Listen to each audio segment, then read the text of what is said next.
Olá, eu sou o pastor João Balbino. Te dou boas-vindas ao nosso canal.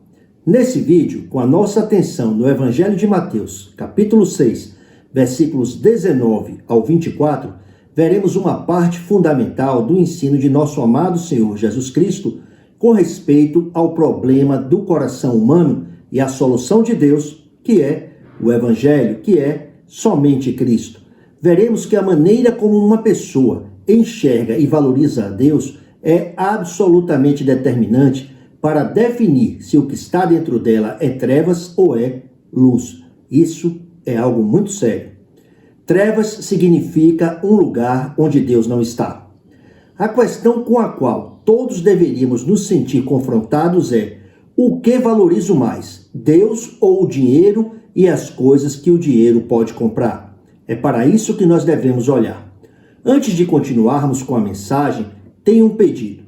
Por favor, se inscreva em nosso canal, deixe o seu like no vídeo e também deixe o seu comentário. E, se possível, compartilhe esse vídeo e os demais vídeos do canal com outras pessoas. Em youtube.com/prjoãobalbino, na aba Vídeos, você vai encontrar mais de uma centena de vídeos. A nossa sugestão é que você reserve um tempo para fazer uma imersão.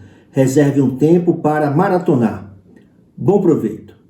Nosso tema é: os olhos são a lâmpada do corpo. Por favor, leiamos Evangelho de Mateus, capítulo 6, versículos 19 ao 24. Disse Jesus: não acumulem para vocês tesouros na terra, onde a traça e a ferrugem destroem e onde os ladrões arrombam e furtam. Mas acumulem para vocês tesouros no céu, onde a traça e a ferrugem não destroem, e onde os ladrões não arrombam nem furtam. Pois onde estiver o seu tesouro, aí também estará o seu coração.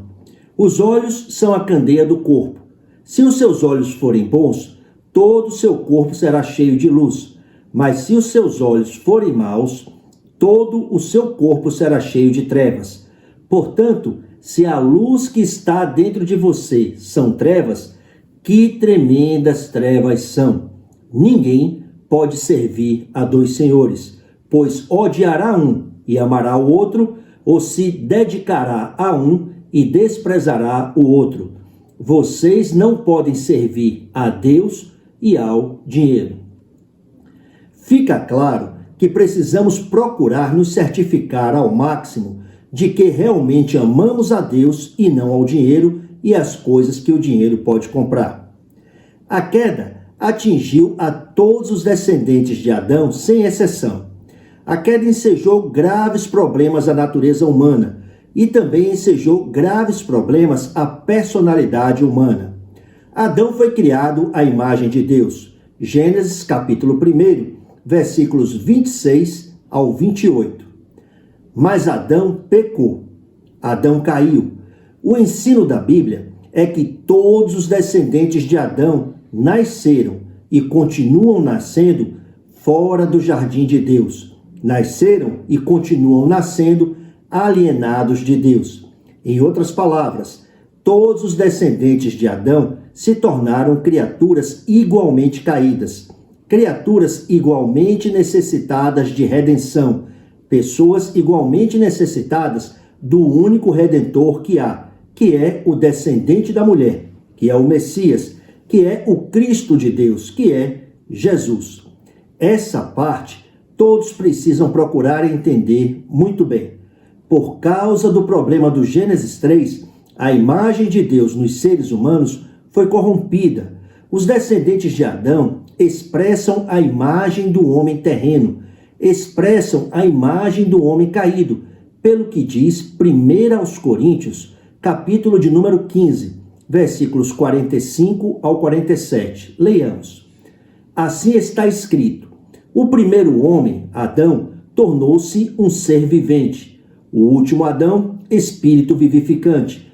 Não foi o espiritual que veio antes, mas o natural. Depois dele, o espiritual. O primeiro homem era do pó da terra, o segundo homem do céu.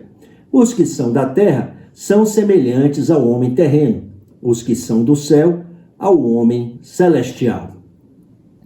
É por causa da realidade da queda, por causa do problema da alienação entre o ser humano e o seu Criador, que há pessoas que valorizam e desejam mais as coisas que são da terra do que valorizam e desejam a Deus e as coisas dadas por Deus. É simplesmente impossível amar e valorizar alguém ou algo cuja glória, a beleza e a grandeza os olhos jamais captaram.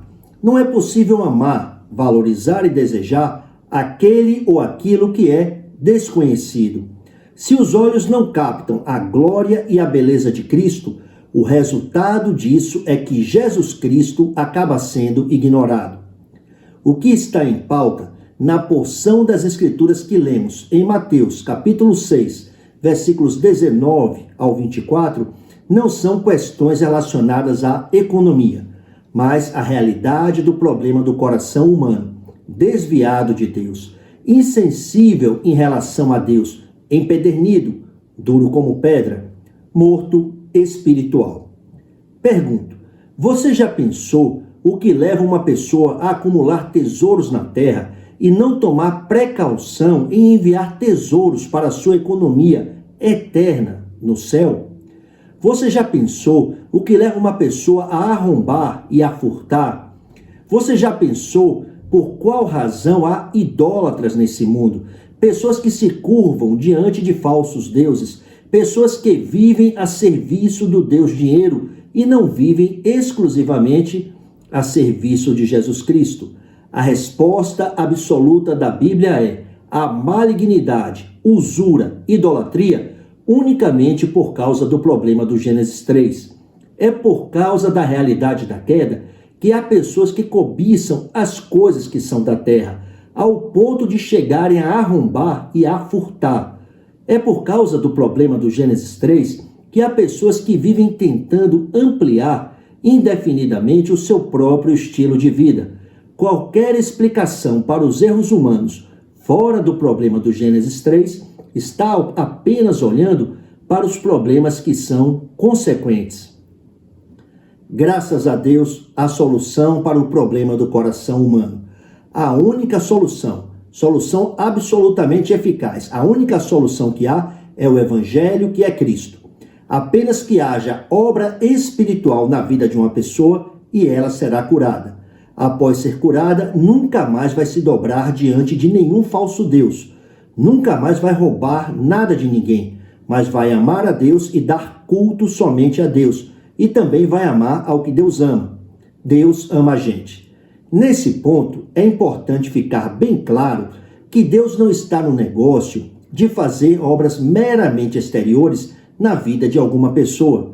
É importante ficar claro que a obra espiritual é realizada no coração. Por meio da pena do profeta Ezequiel, capítulo 36, versículos 26 e 27, Deus declarou: darei a vocês um coração novo, e porei um espírito novo em vocês. Tirarei de vocês o coração de pedra, e lhes darei um coração de carne. Porei o meu espírito em vocês, e os levarei a agirem segundo os meus decretos e a obedecerem fielmente às minhas leis. Qualquer pessoa, ainda a mais vil criatura entre todos os pecadores, apenas que tenha um encontro com Cristo no Evangelho e experimente a ação do verdadeiro poder espiritual, e ela será livre do mal que a aprisionava, será livre do fardo de pecados, do fardo de culpas, será livre dos poderes que antes a oprimiam. Se tornará uma pessoa santa, absolutamente livre. Em outras palavras, a imagem do homem celestial será restaurada, a comunhão com Deus será estabelecida. Por que estou falando essas coisas? Apenas para conduzir você à questão mais importante entre todas as questões. Qual é a questão mais importante que há? A questão mais importante que há é: o que é o tesouro para você? Pois, conforme o versículo 21 de Mateus capítulo 6, onde estiver o seu tesouro, aí também estará o seu coração. Pergunto, onde está o seu coração? O coração de qualquer pessoa está naquela ou está naquilo que os seus olhos percebem ou captam como de maior brilho, de maior atratividade entre todas as coisas. Se os olhos de uma pessoa captarem a beleza de Jesus Cristo, todo o seu corpo se tornará luminoso, será luminoso. Mas se os olhos de uma pessoa seguem em escuridão em relação a Deus, nesse caso, as palavras de Jesus se cumprem. Se os seus olhos forem maus, todo o seu corpo será cheio de trevas. Resolvendo o problema do coração, resolve-se o problema dos olhos. Essa é uma obra espiritual. Por isso, Jesus disse a Nicodemos, Evangelho de João, capítulo 3, versículo 3, digo-lhe a verdade, ninguém pode ver o reino de Deus se não nascer de novo. Se uma pessoa enxergar o reino de Deus, a sua vida estará resolvida. Todo o seu corpo será cheio de luz. Em todas as eras, para resolver a própria vida, para ter poder, para ter prestígio, para ter dinheiro, há pessoas que fazem loucuras, há pessoas que se dispõem a pagar qualquer preço, que colocam a própria existência em risco, matam seus pais, matam o cônjuge, fazem coisas horríveis por coisas que não resolvem, não podem resolver a vida de ninguém. O texto que lemos em Mateus capítulo 6, versículos 19 ao 24, não trata de ponderarmos entre todas as coisas e fazermos a opção correta. Não trata de fazermos alguma escolha melhor. Não trata de fazermos uma opção pela luz em detrimento das trevas. Em primeiro lugar, Jesus não fez qualquer apelo. As palavras do Senhor não nos confrontam com a necessidade de fazermos alguma escolha. Jesus apenas empregou palavras no imperativo. Disse: não acumulem para vocês tesouros na terra, mas acumulem para vocês tesouros no céu. Em segundo lugar, Jesus ofereceu o seu ensino dentro de um contexto expressamente denunciativo. O Senhor fez uma denúncia. Se a luz que está dentro de vocês são trevas, que tremendas trevas são. O que está sendo denunciado em Mateus capítulo 6, versículos 19 ao 24, é o que está dentro. É o problema do coração, é a ausência de Cristo, é a ausência de amor real por Deus, é a ausência de amor real por Jesus. Pergunto, como enviar tesouros para a nossa economia no céu? No Evangelho de Marcos, capítulo 10, versículos 17 ao 31, está documentado o relato do encontro de Jesus com um homem que tinha posses. Nosso amado Senhor disse àquele rico que somente vendendo tudo que tinha e dando resultado aos pobres, teria o privilégio de ser discípulo e ganhar a vida eterna. Marcos capítulo 10, versículo 21. O homem rico deveria rejeitar o amor ao dinheiro e, em seu lugar, expressar um amor real pelo próximo, testemunhando por meio da entrega de seus bens o quanto Jesus era valorizado em seu coração. O sacrifício material no tempo presente garantiria a bênção maior no futuro. Jesus garantiu: terás um tesouro no céu. O galardão que aguarda todos que ajuntam tesouros no céu é seguro. No céu não há ladrões, nem qualquer possibilidade de destruição ou de perda, conforme lemos em Mateus capítulo 6, versículo 20. Fica claro que a maneira de enviar riqueza para o nosso crédito eterno no céu é valorizando a Jesus acima de tudo, sem jamais consentir que dinheiro ou qualquer outra ambição tenha assento no trono do nosso coração, usando o que estiver ao nosso alcance para beneficiar aos necessitados desse mundo, pode ser espiritualmente ou materialmente. Há pessoas que se envolvem com as coisas da religião, se envolvem com a igreja, se envolvem com o ensino das escrituras sagradas, se envolvem com doutrinas, se envolvem com o ensino moral e se envolvem com boas obras, se envolvem com muitas coisas que são boas, mas que jamais podem conduzir quem quer que seja ao céu, coisas que não salvam ninguém. Há pessoas que se envolvem com muitas coisas boas, mas permanecem vazias do Evangelho. Por conseguinte, permanecem vazias de amor real por Jesus Cristo. É interessante. No livro de Atos, capítulo 5, versículo 42, a Bíblia revela que Cristo era o conteúdo absoluto do ensino e da proclamação dos crentes na igreja primitiva. A Bíblia diz: todos os dias, no templo e de casa em casa, não deixavam de ensinar e proclamar que Jesus é o Cristo. Em outras palavras, o ensino e a proclamação eram somente o Evangelho, que é Cristo, o Filho do Deus vivo, encarnado, crucificado, morto, ressuscitado e que virá. Somente Cristo. Conforme Romanos, capítulo 1, versículos 1, 3 e 16, o Evangelho de Deus, ou seja, a boa nova de Deus, acerca de seu Filho, é o poder de Deus para a salvação de todo aquele que crê. Observe que o problema que Jesus denunciou e combateu, refletido na disposição tola de promover uma harmonização entre a devoção a Deus e o serviço ao dinheiro, o serviço a Mamon, ou seja, refletido na tentativa nécia de conciliar o irreconciliável, não é uma coisa dos nossos dias, não é uma coisa recente. Os filhos de Adão seguem com o coração desviado de Deus, seguem amantes das coisas que são da terra, seguem seduzidos pelos encantos dos falsos tesouros terrenos, coisas que para pessoas que foram realmente conquistadas por Jesus Cristo, coisas que para pessoas como o apóstolo Paulo são consideradas, como Paulo mesmo disse, como esterco para poder ganhar a Cristo. Filipenses capítulo 3, versículos 7 ao 10. Jesus disse, versículo 23, mas se os seus olhos forem maus, todo o seu corpo será cheio de trevas. Em Mateus capítulo 20, versículos 1 ao 16, nós encontramos uma parábola do reino em que nosso amado Senhor Jesus referiu ao problema do olho mau. Em outras palavras, Jesus tratou o problema do corpo cheio de trevas. Nosso amado Senhor iniciou a parábola, versículos 1 e 2, referindo a um proprietário que saiu de manhã cedo para contratar trabalhadores para sua vinha.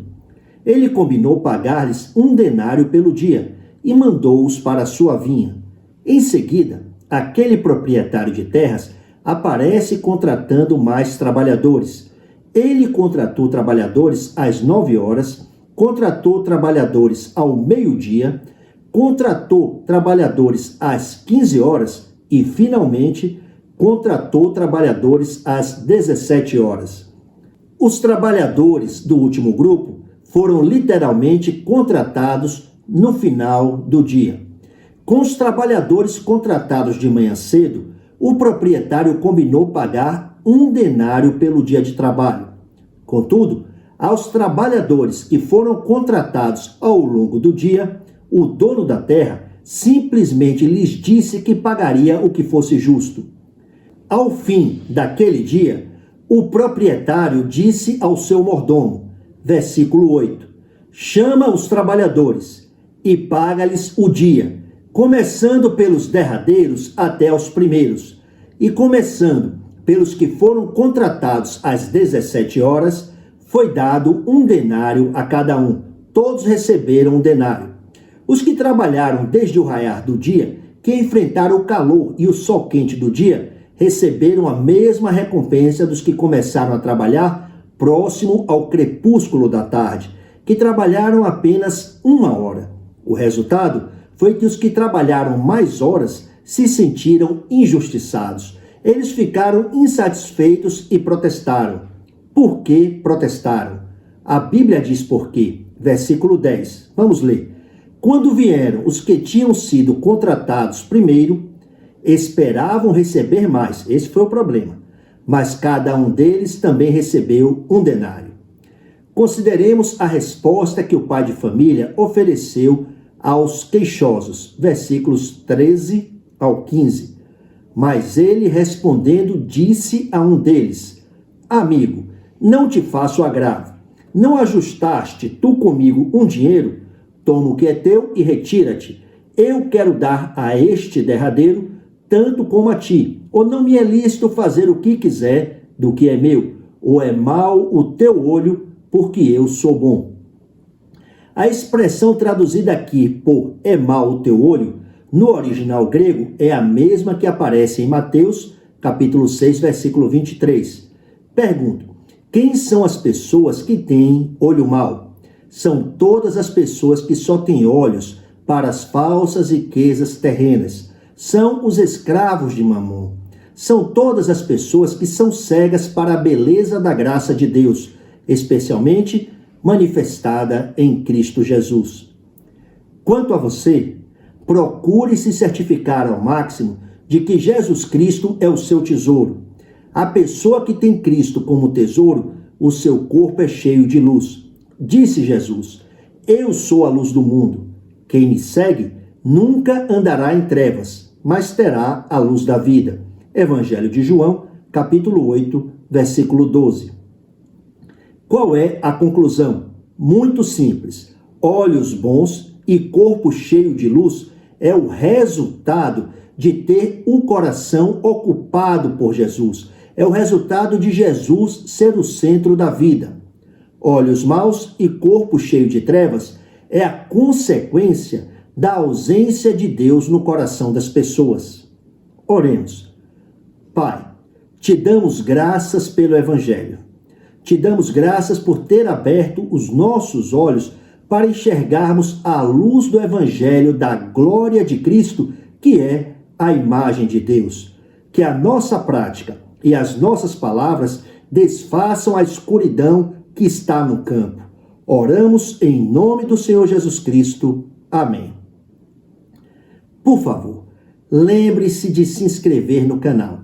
Também observe ao lado do botão de inscrição, há uma caixa, um botão com um sininho. Aperte aquele botão e selecione a opção todas, para que você possa ser comunicado sempre que novos vídeos forem publicados. Lembre-se também que em youtube.com/PR João Balbino, você encontrará mais de uma centena de vídeos publicados. Mais uma vez eu sugiro que você se organize, arranje um tempo para fazer uma imersão. Agradeço por assistir. Graça abundante.